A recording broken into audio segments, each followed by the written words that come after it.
Hello everyone.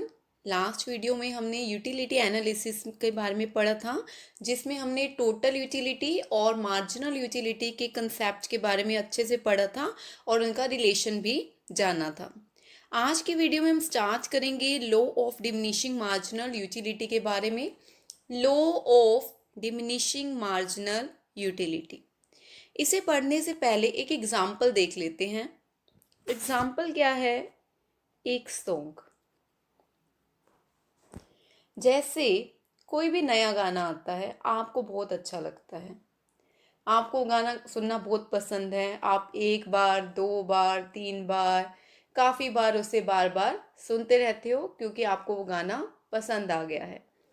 लेकिन एक level के बाद जब उस गाने को आप बार बार सुनते हो तो जो आपको सेटिस्फेक्शन फर्स्ट टाइम मिली थी, उससे क्या मिल रही है? आपको कम मिल रही है। यानी जैसे जैसे आप उस गाने को सुनते जा रहे हो, आप बार बार सुनते जा रहे हो, तो उससे मिलने वाली जो सेटिस्फेक्शन है वो कम होती जा रही है और आप बोर होने लग जाओगे और उस गाने को सुनना बंद कर दोगे। ऐसा कब होगा? ऐसा तभी होगा अगर आप उस सॉन्ग को लगातार सुनोगे। ये नहीं कि आज एक बार सुना फिर एक साल बाद सुनो, नहीं, ऐसा नहीं। तब तो अच्छा ही लगेगा। आपने आज ही पहले एक बार सुना, फिर दूसरी बार, फिर तीसरी बार, चौथी बार, पांचवी बार, सेम रिपीट आप सुनते जा रहे हो, सुनते जा रहे हो। यानी आप लगातार उस सॉन्ग को सुन रहे हो, तो आप उस गाने से थोड़े दिन में क्या हो जाओगे? बोर हो जाओगे। यानी आपकी जो सेटिस्फेक्शन लेवल है, मार्जिनल यूटिलिटी है, एडिशनल सेटिस्फेक्शन है, वो क्या हो रही है? कम हो रही है। ऐसा हर चीज में होता है। आप कुछ मान लो, आपको प्यास लगी है, आपको यू फील थर्स्टी, आपको प्यास लगी है, अब आप पानी पीना चाहते हो, आप एक गिलास पानी पीते हो, यू विल फील सेटिस्फाई। फिर दूसरा गिलास, तीसरा गिलास, लगातार अगर आप पानी पियोगे तो उससे मिलने वाली सेटिस्फेक्शन क्या हो जाएगी? कम हो जाएगी। जो पहले मिली थी उसके कंपैरिजन में कम हो जाएगी, यानी इट स्टार्ट डिक्लाइनिंग। तो इसका मतलब क्या है? Law of diminishing marginal utility क्या कहता है? ये हमें बताता है as more and more unit of a commodity are consumed.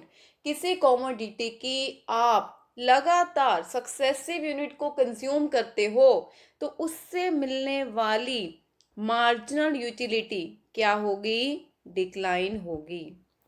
ऐसा आप किसी भी सिचुएशन में अप्लाई करके देख लो। आप पढ़ रहे हो तब अप्लाई करके देख लो, कुछ खा रहे हो या कुछ पी रहे हो, चाहे कितनी अच्छी आपकी मूवी आपको पसंद हो, आप बार बार वही देखो, बार बार, फिर तो आप कहोगे यार ये तो बहुत ही अब नहीं देखी जाती। यानी क्या हो गई?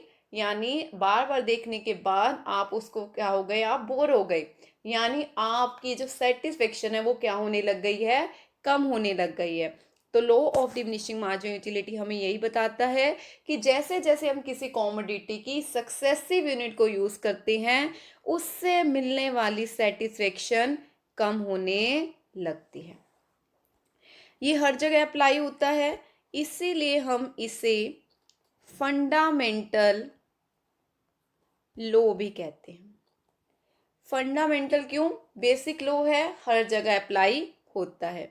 इसके साथ ही हम इसे साइकोलॉजिकल लॉ ऑफ सेटिस्फेक्शन भी कहते हैं। साइकोलॉजिकल क्यों? क्योंकि माइंड सेट है कि हम जो भी चीज़ है बार बार यूज करेंगे तो we will get less satisfaction than the previous unit. तो हमें पहले से क्या मिलेगी? कम सेटिस्फेक्शन मिलती है। इसलिए हम इसे साइकोलॉजिकल लॉ ऑफ सेटिस्फेक्शन या फंडामेंटल लॉ कहते हैं। तो ये लो के कुछ एजम्पशन है। मैंने तुम्हें भी सॉन्ग के बारे में, लगातार देखोगे फिल्म या सॉन्ग सुनोगे या लगातार खाओगे तभी आपकी मार्जिनल यूटिलिटी कम होगी। यानी पहली एजम्पशन क्या है कि कंजम्पशन की स्टैंडर्ड फॉर्म होनी चाहिए। स्टैंडर्ड फॉर्म मतलब कि आप मान लो एक ही सॉन्ग 50 बार, 100 बार सुन रहे हो और लगातार सुन रहे हो, तभी मार्जिनल यूटिलिटी क्या होगी? कम होगी। यानी consumption should be in a standard form और कंजम्पशन जो है वो लगातार कॉन्टिन्यूस होनी चाहिए, तो जो मार्जिनल यूटिलिटी है वो क्या हो जाएगी? डिमिनिश हो जाएगी। ये था हमारा law of diminishing marginal utility, जिसे हम fundamental law and psychological law of satisfaction के नाम से भी जानते हैं। तो अब हम करेंगे जो हमारा चैप्टर है कंज्यूमर इक्विलिब्रियम। कंज्यूमर इक्विलिब्रियम कब होगा? हमने यहाँ पर दो एजम्पशन ली हैं, दो एजम्पशन या दो केस हैं जहाँ पर कंज्यूमर केवल एक कॉमोडिटी को कंज्यूम करता है, और दूसरा जहाँ पर कंज्यूमर दो कॉमोडिटी को यूज करता है। अब सवलर भी है, लेकिन हमारी 12th स्टैंडर्ड या 11th स्टैंडर्ड में जिसके अंदर माइक्रो इकोनॉमिक्स हैं, वहाँ पर हम ये दो ही केस पढ़ेंगे, मोस्ट इंपॉर्टेंट केसेस हैं। तो वन कॉमोडिटी केस देखते हैं। वन कॉमोडिटी, इसमें हम ये अजम्पशन लेंगे कि एक कंज्यूमर जो है केवल एक ही चीज को यूज कर रहा है, यानी वो एक ही चीज को खरीदना चाहता है। अब यहाँ पर हमें जब भी हम ये कर रहे हैं वन कॉमोडिटी केस, हमें तीन बातों का ध्यान रखना है, वो हमें गिवन होना चाहिए।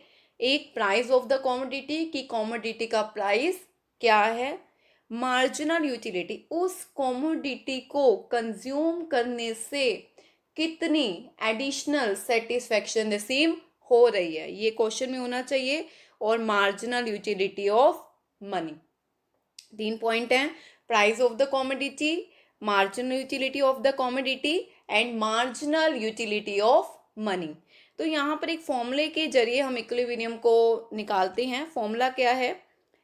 MUX divide by price of X is equal to marginal utility of money. Marginal यानी हम मान लो 5 रुपये है, 5 रुपये खर्च करके मान लो हमें 25 यूटिलिटी मिल रही है, एडिशनल सेटिस्फेक्शन मिल रही है। अगर वो हमारी मार्जिनल यूटिलिटी ऑफ मनी के बराबर हो जाए। मार्जिनल यूटिलिटी ऑफ मनी क्या है? कि उस रुपए को खर्च करने के बाद मुझे कितनी सेटिस्फेक्शन मिल रही है। यानी उस मानो मेरे पास 100 रुपये हैं, तो 100 रुपये खर्च करने के बाद अगर मैं 100 रुपये खर्च कर रही हूँ तो मुझे कितनी एडिशनल सेटिस्फेक्शन मिल रही है। यानी marginal utility in terms of util नहीं, marginal utility in terms of money. अगर हमारा marginal utility of commodity divide by price वो मनी के बराबर हो जाता है, मार्जिनल यूटिलिटी ऑफ मनी, तो वहां पर जो है कंज्यूमर जो है वो सेटिस्फेक्शन में होगा। इसको हम एग्जांपल्स के जरिए देखते हैं। एग्जाम्पल क्या है, देखो एक कॉमोडिटी का प्राइस जो है वो कितना है, 5 रुपये है, या कंज्यूमर के इनकम कितनी है, कंज्यूमर के पास 5 रुपये है, यानी वो 5 रुपये खर्च करना चाहता है। ठीक है, तो वो कैसे करेगा?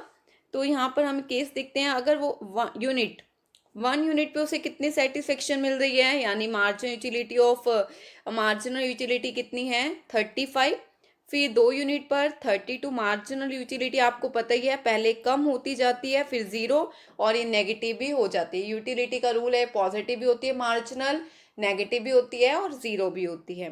फिर कम हो गई 25, 4th यूनिट पे ये 0 हो गई, और 5 यूनिट में क्या हो गई, -10।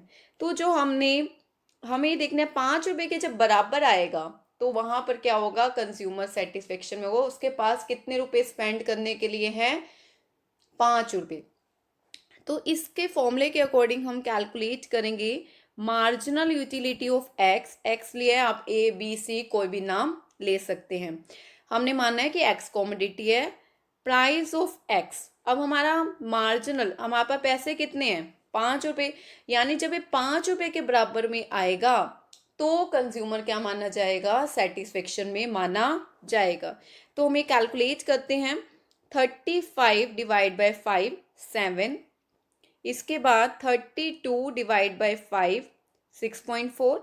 25 डिवाइड बाय 5 ये आया 5। 0 अपॉन में ये 0 अपॉन में 5 0 ही आएगा, -10 अपॉन में 5 -2।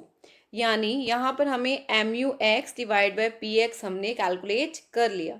अब हम देखते हैं कि हमारा सेटिस्फेक्शन का लेवल कब होगा, जब marginal utility of X divide by price of X is equal to marginal utility of money हो जाएगा।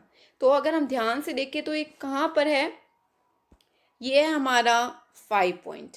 क्योंकि यहाँ पर मार्जिनल यूटिलिटी ऑफ मनी, यहाँ पर price of X equal to 5, तो इसे हम कैलकुलेट कर लेते हैं। जैसे 25 अपॉन में 5 इज इक्वल टू 5, यानी 5 अपॉन में 5 इज इक्वल टू 5, यानी यहाँ पर कंज्यूमर क्या होगा, सेटिस्फेक्शन।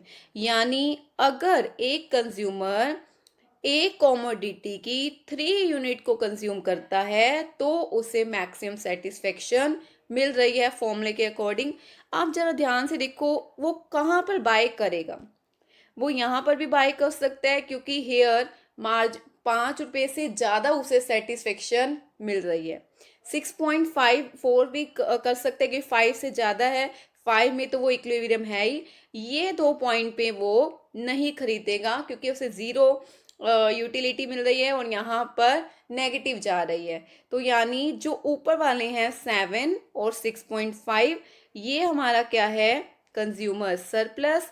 और 5 पॉइंट पे हमारा क्या है, 5 रुपये इज इक्वल टू, जो 5 इक्वल टू 5 आएगा यानी वहां पर क्या होगा, वो सेटिस्फेक्शन में होगा। तो ये डाउनलोड बनता है। जो ये 6.4 है और 7 है यहाँ पर भी खरीद लेगा वो, क्योंकि उसका जो ग्रेटर उसे इन टर्म्स ऑफ मनी जो है सेटिस्फेक्शन मिल रही है, 5 रुपये से ज़्यादा मिल रही है। 5 रुपये तो वो इक्विलिब्रियम में होगा, लेकिन यहाँ पर वो परचेज नहीं करेगा। तो जो 6.4 है और 7 है ये हमारा क्या होगा, कंज्यूमर सरप्लस होगा। ये था हमारा 1 कॉमोडिटी केस। आई होप आपको समझ आ गया होगा। अगर कोई डाउट है देन यू कैन आस्क। और अगर आपको मेरी वीडियो पसंद आई है तो please like share and subscribe करना ना भूलें। Thanks for